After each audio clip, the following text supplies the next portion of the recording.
Hello, everyone. Today we're here with Dr. RT, and the reason why I invited Dr. RT was many of us struggle with sleep. And when it comes to autoimmune conditions and when it comes to the gut, that all these things are related, and people just don't realize that sleep has a lot to do with the gut, a lot to do with the hormones, and even stress. And I would love for RT to share her personal story around sleep and why you decided to specialize in sleep. Thanks, Swetha, for having me on. Appreciate it.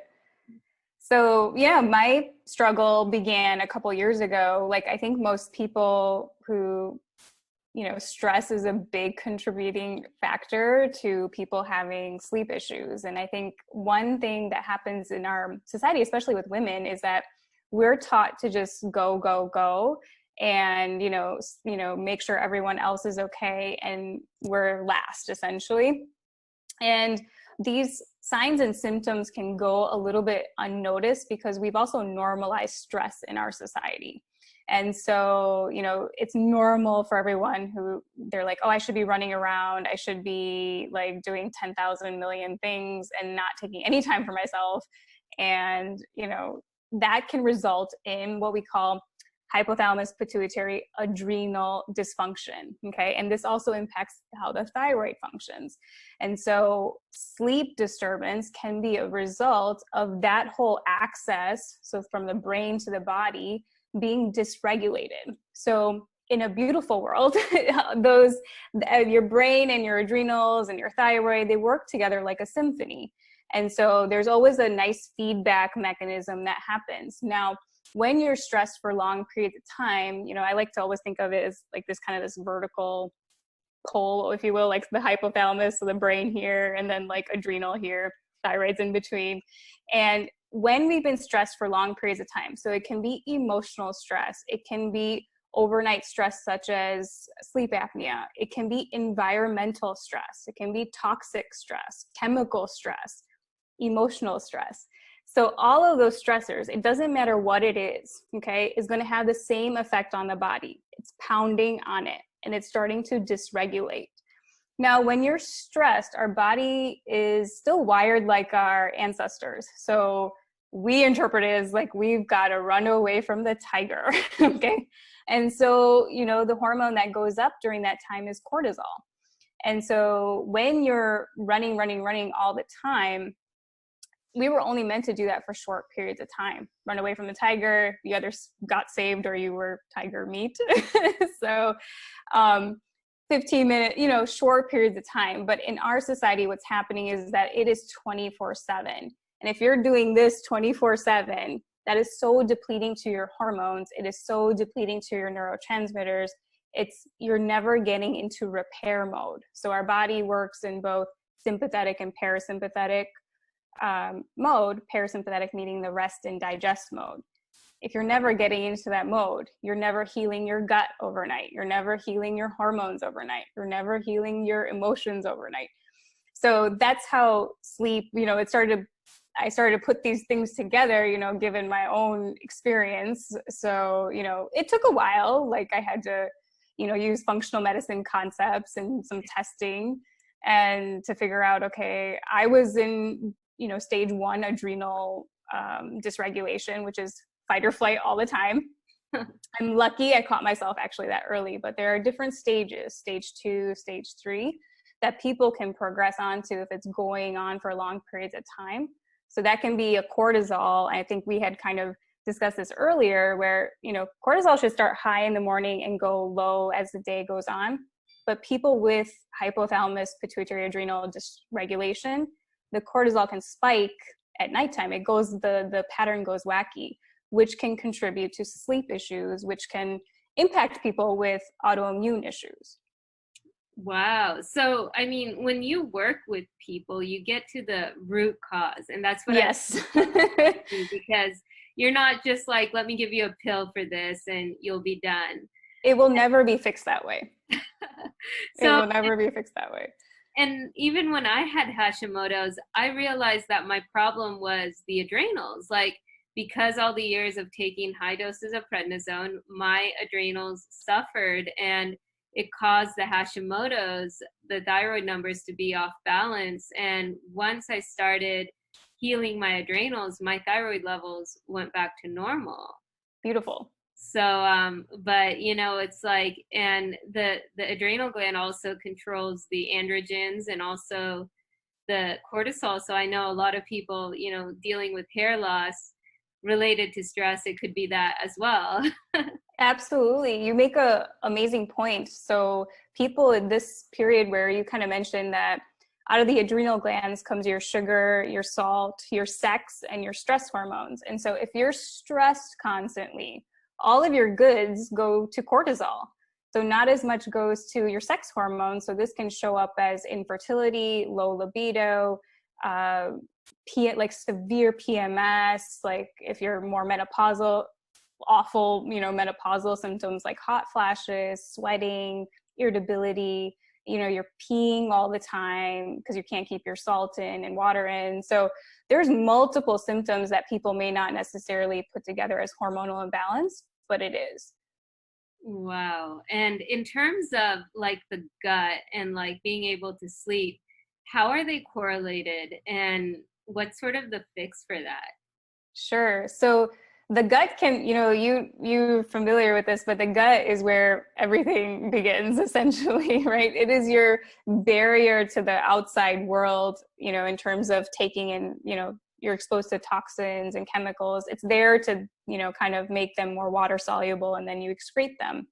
Now, we're really exposed to a lot of chemicals and processed foods and things like that these days, that and stress that can impact how the gut functions. And so if this is your barrier, it now starts to become leaky.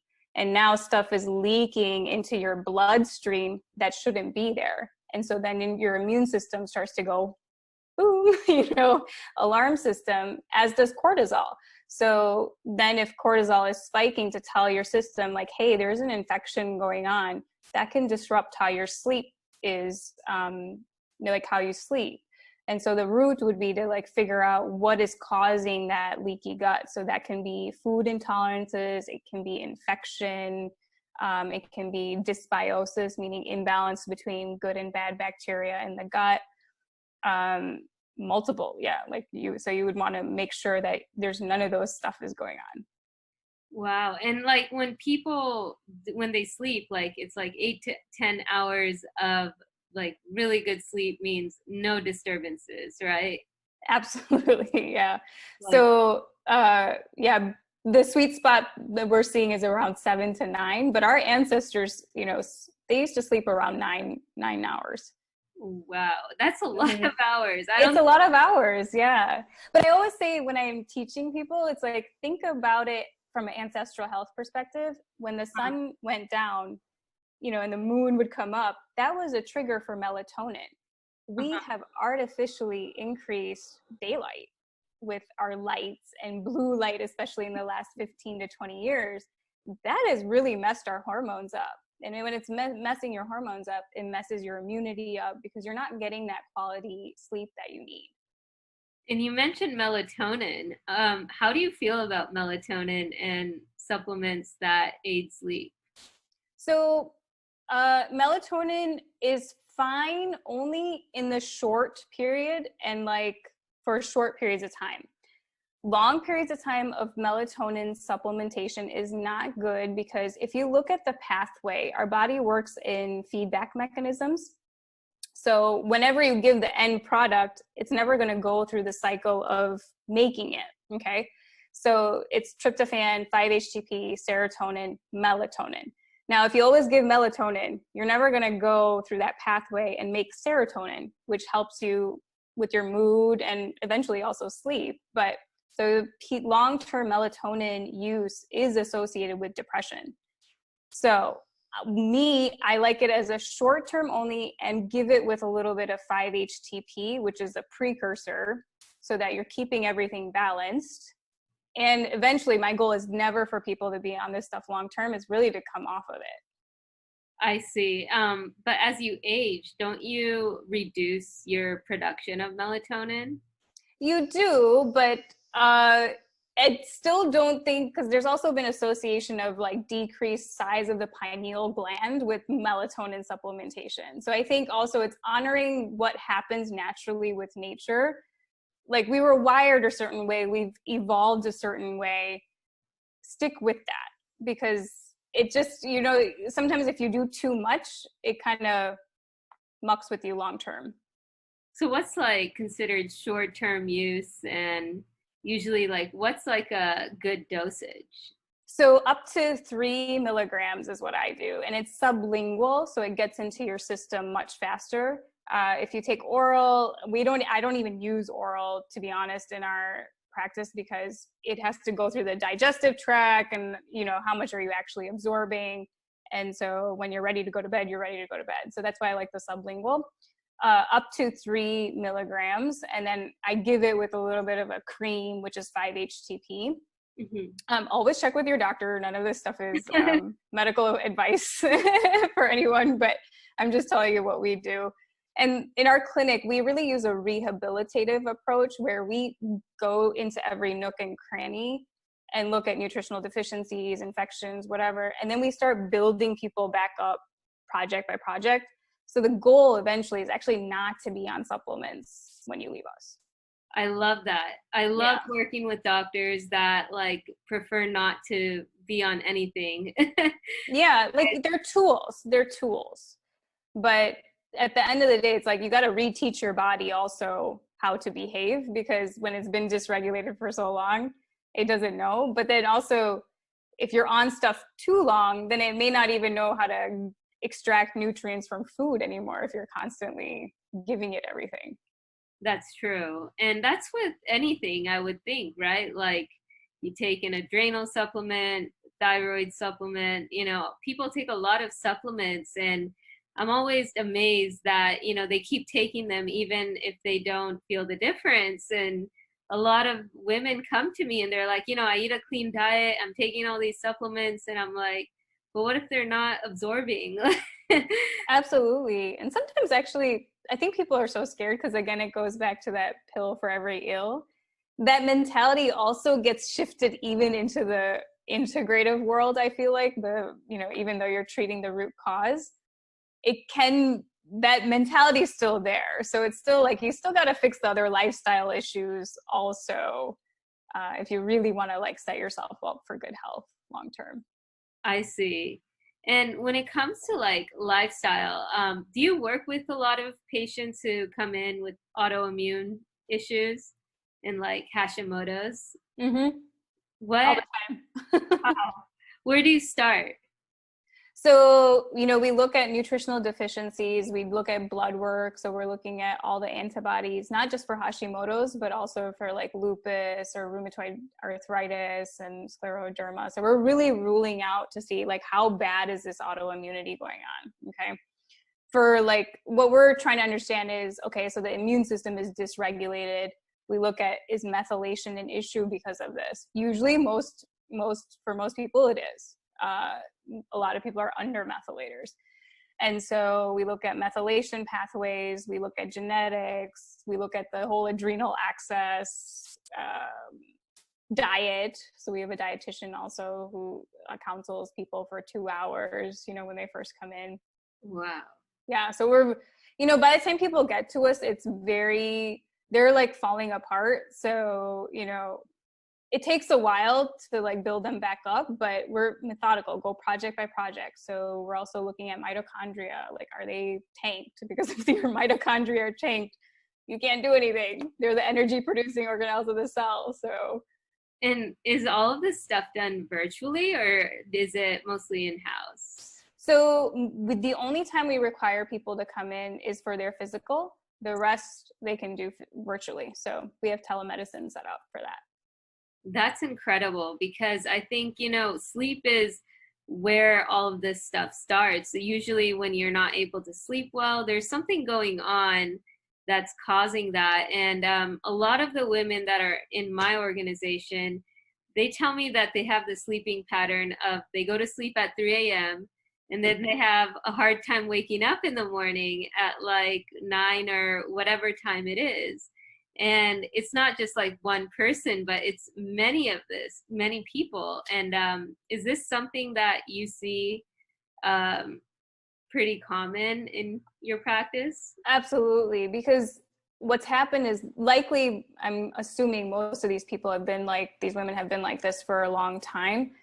Think of it, you've pounded on the system, hormones are depleted, neurotransmitters are depleted. So it's kind of this catch-22 where if your hormones are depleted, like progesterone, okay, that is very calming to the nervous system. If you're depleted, you're gonna have a hard time sleeping. If you're depleted in your like serotonin and GABA, you're also going to have a hard time sleeping. So one thing to like put things together is if you have like a high cortisol for a long period of time, eventually it'll go low, right? Because you don't have like an infinite supply of hormones, right? Like eventually the body tanks. But cortisol, when it's high for long periods of time, it spends your norepinephrine, epinephrine, it spends your serotonin, it spends your GABA. So just putting it together that, okay, it's essentially my cup is getting depleted. Right. And when you measure the cortisol, a lot of the doctors I've worked with, okay, they're either for the 4-point cortisol test or totally against it and just do the blood test. Uh-huh. How do you effectively measure cortisol? I think I'm a fan of the 4-point saliva test because oftentimes you will see in the blood, it looks normal. And so I think we catch a lot more with the 4-point saliva test. And also your cortisol changes throughout the day. So if you only look at it at one time point, yeah, you might catch it at normal, but then it's something might get missed is the thing. I see. And so is that where you usually start with when you kind of see like the sleep is off, there's something going on, and it starts with the cortisol usually? Usually, yeah. So it's not necessarily the first thing we'll treat because first you got to fix nutritional deficiencies first. So that takes a little bit of time. So we give people some like stuff to take the edge off, but we don't go full blown into treating adrenals because that's a several month project. If you don't have a strong foundation with nutrition, it's not going to work. Right. And stick. You're putting so much effort into your treatment. You want it to stick. You know, I've learned a lot from my mentor because he's been in the field for so long that, you know, you got to do piece by piece, especially with women who have been struggling for a long time. That's so true. I think to really build a good foundation, I remember like even with me, I felt like I rebuilt my whole entire dysfunctional body. Yeah. And I had to like detox everything. And then I kind of just started from scratch. And I know a lot of people do keto. I know a lot of people do all these different diets, but the only thing that really worked for me was an anti-inflammatory diet and eating like 3 meals a day. I mean, it's the same thing that people did in the caveman days that people today are like, I don't know, they're not aware of. And almost I think, yeah, you make a really good point because I think we're exposed to food 24/7 and, you know, there's people who are like, you need to eat every 2 hours to keep your metabolism up and everyone's obsessed with weight loss, so they'll do that. But the thing is, like, I agree with you. I think it's go back to the basics. That's actually key to good health. And I know people are like, it can look like you're super disciplined, but I'm like, you're actually working with your body's physiology. And when you work with your body's physiology, then you automatically create health. That's so true. And I think, you know, with my sleep problems, I always thought, you know, something's going on in my gut because the food I was eating was not digesting. And a lot of the women that I've worked with, they wanted to know, how do you know, like, if your food is digesting or not, you know, and that's also been an issue. And is that related to sleep? It can be, absolutely, because if you've got some inflammation going on with not digesting your food, which can show up as indigestion, like you're bloating, or you have pain after eating, or you have reflux, or you feel extremely tired after eating, those can be some signs that you're not digesting your food well. And especially if you're not having regular bowel movements that are nice and formed, that can also tell you that your digestion is off. And so if that's creating inflammation, inflammation is like kind of fire for the brain, because the gut and the brain are connected. And so inflammation is going to keep you up. Right. And when you talk about inflammation, what are the ways that your clinic sort of helps patients get rid of inflammation so they can sleep better? Sure. So it's going back to looking at what are all the stressors that are breaking down the system. So again, looking at is environmental issues like mold, or, you know, for some people, mercury, right? Like looking them out, a lot of people have amalgams that have been put in, and that can be a source of inflammation, or root canals or infections in the mouth. Sleep apnea, that's a big one. If you want me to, like, we catch it all the time. And even, you know, people have this stereotypical view of like the obese patient with a really thick neck. If you're constitutionally weak, you cannot keep your airway open. We catch it in like the tiniest, you know, women and stuff. And so if you're grinding your teeth, or you're clenching, or you're waking up feeling toxic, or you have a headache, you should really get sleep apnea ruled out, because we catch it all the time. And I will tell you, like, even when I was super stressed out going through that time period, I was like, I don't have sleep apnea, you know, like cocky, you know, like I'm a physician. I know, like, I tested myself, because I put myself through everything that we put our patients through. Sure enough, I had sleep apnea for that time. It was mild, but it was still there. And that's, you know, a stressor you're undergoing every night, and that's depleting. So, you know, for what we do is look at all the stressors and then address each stressor. It could be infection in the gut, so I was continuing with those. And then emotional stuff. Trauma comes up all the time, and I will tell you, with trauma and autoimmunity, there's sometimes like a pretty big correlation that we've just, I don't know, clinically seen. So if you don't even deal with that unresolved trauma, it shows up later in life. And so that would be the other thing. That's so true. I know a lot of the women I've worked with, I kind of have been sort of that friend for them, or someone that they can turn to, because a lot of them feel alone, and they felt like they weren't good enough in the past, and a lot of traumatic situations. So I think that's a big issue, as well, as to be able to face that and accept it and sort of heal. And Absolutely. part of my healing, I know, was helping other people heal. And that's when I knew I was like almost done healing. That's beautiful. That's so beautiful. Because I think the way I think about it too is like this thing where I'm saying pounding on the stressor, trauma will do the same thing. Even though it's not happening to you still, it's like hidden there, like from the past, and it keeps your nervous system in this fight or flight state. And I think a lot of people don't even realize that that's an issue. No, not at all. So, and like looking at your story, you know, it started with you wanting to sort of deal with stress and fix that problem. How did you go about fixing your own sleep issues?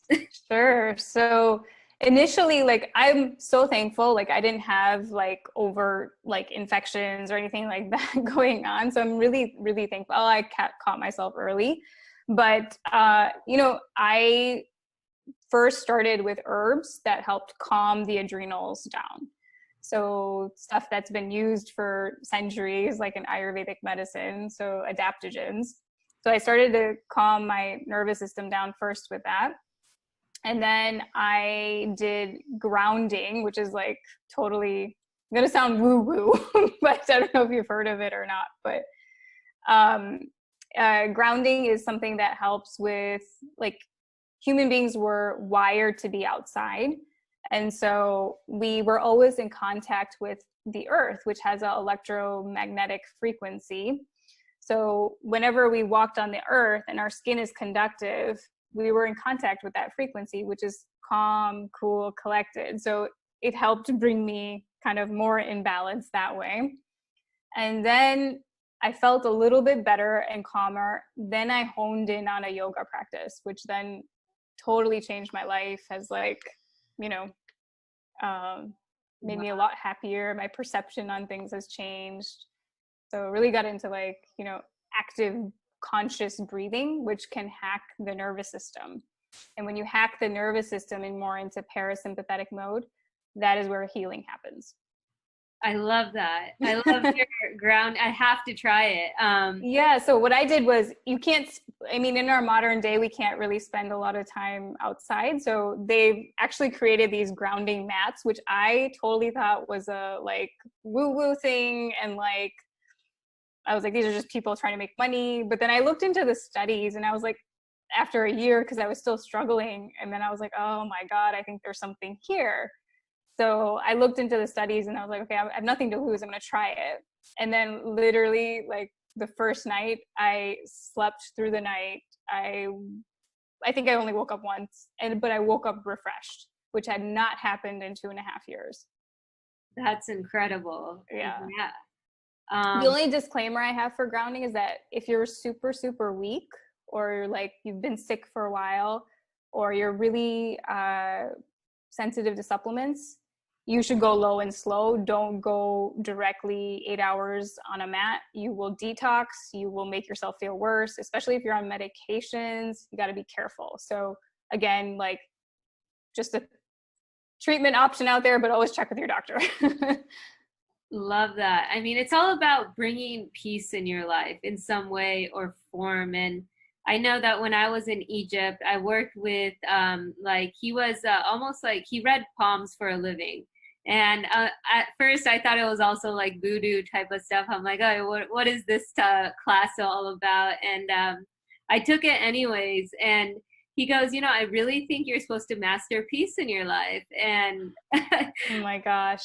And I was like, you know, you're right. Like, I think I've been like on this go, go, go. Like I had all this anxiety. Like I would always be like wanting things on time. You know, I worked in Silicon Valley where it's kind of like you are just a number and you have to perform. Otherwise you're out, and it's a complete rat race there. So I was like, you know, maybe this whole illness has been trying to teach me how to master peace in my life. And like, just that's what I feel. That's exactly what I feel. You know, but I love the adaptogens that you mentioned as well. I used to take Triphala, ashwagandha. I took Google, and I think all those sort of help cleanse the body, right?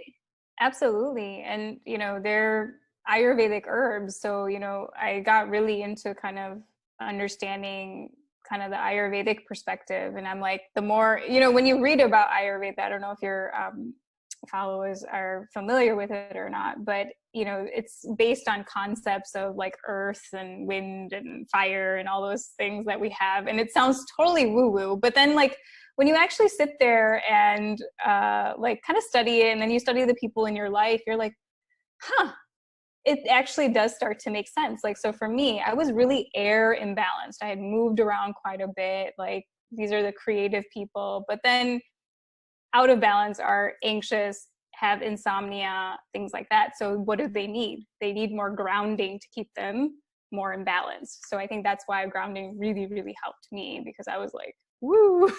I have to try that now. I mean, I'll send you information about it. That would be amazing. And when you mention nutrient deficiencies, what type of deficiencies are we talking about? Sure. So like B vitamin deficiencies, trace mineral deficiencies like magnesium, zinc, manganese. Those are some common ones that we see in our clinic. I see. And, you know, one thing I noticed was like, when I was taking supplements for my own deficiencies for nutrients, they weren't getting to the cell level. They were only absorbing like maybe in the blood, and otherwise they weren't absorbing. So how do you fix that? So if there's overt gut infections going on, we totally bypass the oral route and we try to do creams so that it gets into your system that way. And then one is also to help your digestion. So you can do like acid and digestive enzymes to help bring that like fire back. But that's just temporarily until we get to like actually addressing the gut infection, if that's your issue.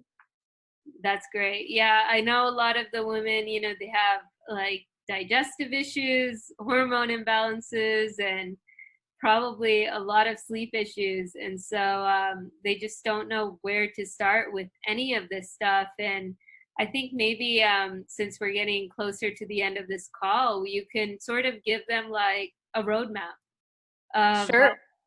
how they can begin on their journey to better sleep. Sure. So I would first spend some time just under like figuring out in your life, what are your stressors? Because if you don't know what your stressors are, it's going to be hard to really fix your sleep, because a lot of people will be like, oh, I'm going to rush to CBD and melatonin and that'll help me sleep, And it's like, well, that'll help you symptomatically, but it's not necessarily going to get to the root. So think about infections, think about sleep apnea, think about emotional stress, environmental stress. So figure out what your stressors are first. Okay. And then two, I mean, if you've been struggling for a long period of time, I would say go find a practitioner that you feel comfortable with, because you need to get to the root of it. It can be really hard to figure out what are your nutrient imbalances without testing. So you probably want to figure out what your nutritional status is, fix that foundation, then go on to the next thing where it's like, okay, keep a rhythm to your day, which is a lifestyle thing, because your body works on rhythm. And if you're always whacked out, it's never going to know what time to heal. So keep a rhythm, make sure you're not doing blue light and all that stuff late into the night, because you're just disrupting your sleep even more. And then once you figure out what your stressors are, just address them one by one. And then you should start to see stuff come back into balance. I love that. And in terms of like your 3 key takeaways from all of what we spoke about today, it's we covered everything from adaptogens, We talked about it a lot. nutritional deficiencies, adrenals. What are your 3 biggest takeaways? Don't ignore your symptoms. So don't push it to the side.